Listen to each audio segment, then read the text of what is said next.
जय जिनेंद्र। आज हम बात करने वाले हैं जैन धर्म के छठे तीर्थंकर भगवान पद्मप्रभ के बारे में। उनके जीवन और उनकी शिक्षाओं को हम थोड़ा गहराई से समझने की कोशिश करेंगे। जी सबसे पहले उनके नाम से ही शुरू करते हैं। पद्मप्रभ, ये नाम अपने आप में बहुत कुछ कहता है ना? इसका क्या मतलब है? बिल्कुल, ये नाम ही एक तरह से उनकी पूरी कहानी का सार है। पद्म यानी कमल और प्रभ मतलब आभा या कांति। अच्छा। तो पद्म प्रभ का अर्थ हुआ जिनकी आभा लाल कमल के समान हो। और ये सिर्फ एक नाम नहीं है, उनका पूरा जीवन, उनका प्रतीक, सब कुछ इसी कमल के फूल से जुड़ा है। कमल का फूल जो कीचड़ में खिलकर भी पवित्र रहता है। हाँ बिल्कुल, ये अनासक्ति का मतलब दुनिया में रहते हुए भी उससे ऊपर उठने का एक बहुत ही शक्तिशाली प्रतीक है। सही बात है। तो ये प्रतीक उनके जीवन की फिलॉसफी को दिखाता है। अच्छा, चलिए उनके जन्म और शुरुआती जीवन पर चलते हैं। हमें ये तो पता है कि वो कौशाम्बी में पैदा हुए थे। जी, आज के उत्तर प्रदेश में। हाँ, तो उनके परिवार और उस समय के माहौल के बारे में क्या जानकारी मिलती है? देखिए, उनका जन्म एक श्वाकु वंश के एक बहुत ही प्रतिष्ठित राज परिवार में हुआ था। उनके पिता राजा धर थे, जिन्हें श्रीधर भी कहते हैं, और माता थी रानी सुसीमा। लेकिन जैसा मैंने कहा, उनके नाम का जो कनेक्शन है वो सिर्फ कमल की सुंदरता से नहीं, बल्कि उनके जन्म से जुड़ी एक बहुत ही अनोखी घटना से भी है। हाँ, मैंने भी इस बारे में पढ़ा है। ये कहानी बहुत दिलचस्प है कि कैसे उनकी माँ को एक खास इच्छा हुई थी। जी, जब भगवान गर्भ में थे तो रानी सुसीमा को लाल कमलों से बने एक बिस्तर मतलब पद्मशैया पर सोने की बहुत तीव्र इच्छा हुई। अब ये कोई साधारण इच्छा तो थी नहीं, तो कहते हैं कि देवताओं ने उनकी इस पवित्र इच्छा को पहचाना और उनके लिए स्वर्ग से लाल कमलों की एक शैया भेजी। अच्छा। और जब शिशु का जन्म हुआ तो उनकी आभा, उनका तेज, वो बिल्कुल उन लाल कमलों जैसा ही था। इसीलिए उनका नाम पद्मप्रभ रखा गया। वाह, ये तो वाकई अद्भुत है। मतलब उनका नाम, उनका प्रतीक, ये सब उनके जन्म से भी पहले तय हो गया था एक तरह से। हाँ, कह सकते हैं। उनका वर्ण भी लाल और शरीर की ऊंचाई 250 धनुष बताई गई है और उनका प्रतीक चिन्ह भी लाल कमल ही है। ये सारी बातें मिलकर एक पूरी तस्वीर बनाती हैं। ये तो बहुत दिलचस्प है। लेकिन जैसा कि जैन दर्शन में माना जाता है, तीर्थंकर बनने की ये जो यात्रा है, ये तो इस एक जन्म से बहुत पहले शुरू हो चुकी होती है। आपने बिल्कुल सही पकड़ा। तीर्थंकर बनना किसी एक जीवन की उपलब्धि नहीं है, ये तो आत्मा की कई जन्मों की साधना और पुण्य का फल होता है। तो उनकी वो पिछली यात्रा कैसी थी? स्रोतों के अनुसार उनके तीसरे पिछले जन्म की कहानी बहुत महत्वपूर्ण है। उस जन्म में वे कौन थे और उन्होंने ऐसा क्या किया जिससे उनका भविष्य इतना महान बना? उस जन्म में वे पूर्व महाविदेह क्षेत्र में सुसीमा नाम की एक नगरी के महाराजा थे।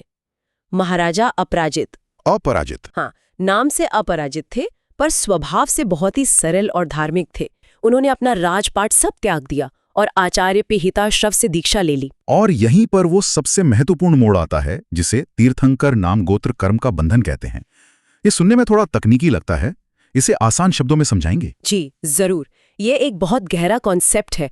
आप इसे एक तरह का आध्यात्मिक ब्लूप्रिंट बनाना समझ सकते हैं। आध्यात्मिक ब्लूप्रिंट? हाँ, जैसे कोई आर्किटेक्ट आज एक इमारत का नक्शा बनाता है जो सालों बाद बनेगी, वैसे ही राजा अपराजित ने अपनी कठोर साधना और सबसे जरूरी सभी जीवों के कल्याण की निस्वार्थ भावना से ये तय कर लिया कि उनकी आत्मा भविष्य में एक तीर्थंकर के रूप में जन्म लेगी। मतलब उन्होंने अपने कर्मों से ही अपने भविष्य को आकार दिया। बिल्कुल।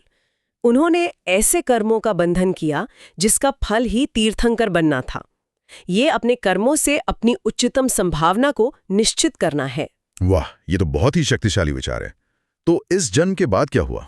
तीर्थंकर नाम गोत्र कर्म बांधने के बाद उनकी आत्मा ने अगला जन्म 9वें स्वर्ग में एक देव के रूप में लिया और वहां का जीवन पूरा करने के बाद वे कौशाम्बी में रानी सुसीमा के गर्भ में आए, जहां से हमारी कहानी शुरू हुई थी। तो ये पूरी यात्रा अब जुड़ गई। महाराजा अपराजित की साधना, फिर देवलोक और अंत में राजकुमार पद्मप्रभ का जन्म।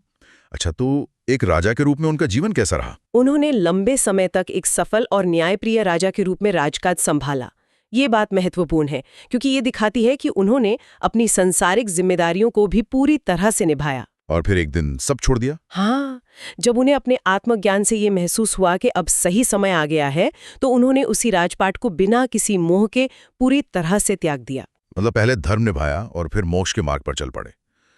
दीक्षा लेने के बाद उनकी साधना कैसी रही? उन्होंने सहस्राम्रवन नाम के एक बगीचे में दीक्षा ली और एक तपस्वी बन गए।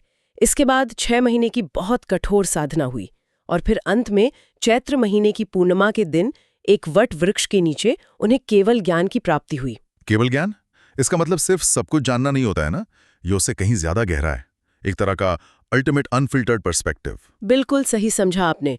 केवल ज्ञान यानी सर्वज्ञता, ये वो अवस्था है जहां आत्मा को ब्रह्मांड के हर पदार्थ का, भूत, वर्तमान, भविष्य, सबका एक साथ बिना किसी माध्यम के सीधा और स्पष्ट ज्ञान हो जाता है। और जैन धर्म में तीर्थंकर के जीवन की इन 5 घटनाओं को गर्भ, जन्म, दीक्षा, केवल ज्ञान और निर्वाण पंच कल्याणक के रूप में बहुत श्रद्धा से मनाया जाता है। केवल ज्ञान के बाद उन्होंने अपना पहला उपदेश दिया होगा, उसका विषय क्या था?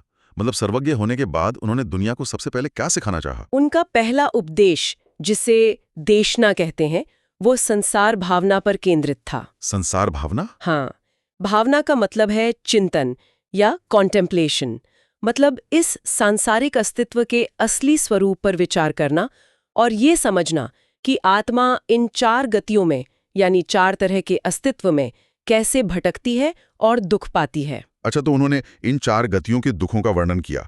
चलिए एक एक करके इन्हें समझते हैं। पहली गति कौन सी थी? पहली है तिर्यंच गति। इसमें पशु, पक्षी, कीड़े मकोड़े, पेड़ पौधे सब आते हैं। उन्होंने समझाया कि एक इंद्रिय वाले जीवों जैसे पेड़ पौधों की पीड़ा तो मुख होती है, वो उसे बता भी नहीं सकते, और जो 5 इंद्रिय वाले जानवर हैं वो हमेशा एक दूसरे के डर में जीते हैं। बड़ी मछली छोटी को खाती है, हिरन को शेर का डर है। ये भय का एक अंतहीन चक्र है। सही बात है। इसके बाद आती है मनुष्य गति, यानी हम इंसानों का जीवन। इसके बारे में उन्होंने क्या कहा? उन्होंने कहा कि यहाँ दुख गर्भ में आने से ही शुरू हो जाता है। फिर जीवन भर इंसान मैं करता हूँ, ये मेरा है, इस अहंकार में फंसकर नए नए कर्म बांधता रहता है। लेकिन यहाँ एक बहुत ही दिलचस्प बात भी है। उन्होंने बताया कि मनुष्य गति दुखों से भरी होने के बावजूद बहुत कीमती है, क्योंकि यही एकमात्र गति है जहां से साधना करके सीधे मोक्ष मिल सकता है। अच्छा, तो ये एक मौका है, एक अवसर। जी बिल्कुल। ये तो एक विरोधाभास जैसा है, दुख से भरा फिर भी सबसे कीमती। बाकी 2 गतियां, स्वर्ग और नरक। स्वर्ग को तो आमतौर पर सुख का स्थान माना जाता है। यहीं पर जैन दर्शन का नजरिया बहुत अलग है। उन्होंने देवगति यानी स्वर्ग के बारे में बताया कि वहां बाहरी सुख सुविधाओं की कोई कमी नहीं है, लेकिन सबसे बड़ा दुख तब होता है जब उनकी मृत्यु करीब आती है। वो कैसे? स्वर्ग में देवों को अपनी मृत्यु का पता 6 महीने पहले ही चल जाता है। उनके गले की जो माला होती है वो मुरझाने लगती है, और वो अपने अवधि ज्ञान से ये भी देख लेते हैं कि स्वर्ग के सुख को छोड़ने के बाद उनका अगला जन्म कहाँ होगा। ये भविष्य का ज्ञान और वर्तमान के सुख को खोने का डर उन्हें बहुत पीड़ा देता है। ये सिखाता है कि भौतिक सुख, चाहे वो कितने भी दिव्य क्यों न हो, स्थायी खुशी नहीं दे सकते। ये तो आज की दुनिया के लिए भी एक बहुत बड़ा सबक है। और चौथी गति, नरक गति। इसका वर्णन तो बहुत भयावह बताया जाता है। हाँ, नरक गति का दुख अवर्णनीय है। कहते हैं कि तीर्थंकर भी उसका पूरा वर्णन नहीं कर देते, क्योंकि सुनने वालों का दिल दहल सकता है। वहां की पीड़ा शारीरिक और मानसिक दोनों स्तरों पर चरम पर होती है। शरीर पारे जैसा होता है, जिसे कितना भी काटा जाए वो फिर से जुड़ जाता है, ताकि दुख का अंत ही ना हो। ये सब कर्म के सिद्धांत को समझाने के लिए है कि हर क्रिया का एक निश्चित परिणाम होता है। इन 4 गतियों का वर्णन सुनकर तो यही लगता है कि कहीं भी स्थायी सुख नहीं है। तो इस संसार भावना का सार क्या है? इसका समाधान क्या बताया उन्होंने? इसका सार यही है कि ये दुनिया और इसके रिश्ते सब अस्थायी है, कुछ भी स्थायी नहीं है सिवाय आत्मा के। और इस दुख के चक्र से मुक्ति का एकमात्र उपाय है मोक्ष। और मोक्ष कैसे मिलेगा? अपनी आत्मा को शरीर और कर्मों से अलग मानकर आत्म साक्षात्कार के जरिए। यही उनकी पहली देशना का केंद्रीय संदेश था। इस शक्तिशाली उपदेश का लोगों पर क्या असर हुआ? उनकी शिक्षाओं का बहुत गहरा प्रभाव पड़ा। उन्होंने एक विशाल चतुर्विद संघ की स्थापना की, साधु, साध्वी, श्रावक और श्राविकाएं। उनके संघ में 107 गणधर थे, जिनमें सुव्रत प्रमुख थे, जो उनके उपदेशों को आगे बढ़ाते थे। और अंत में उन्होंने निर्वाण कैसे प्राप्त किया?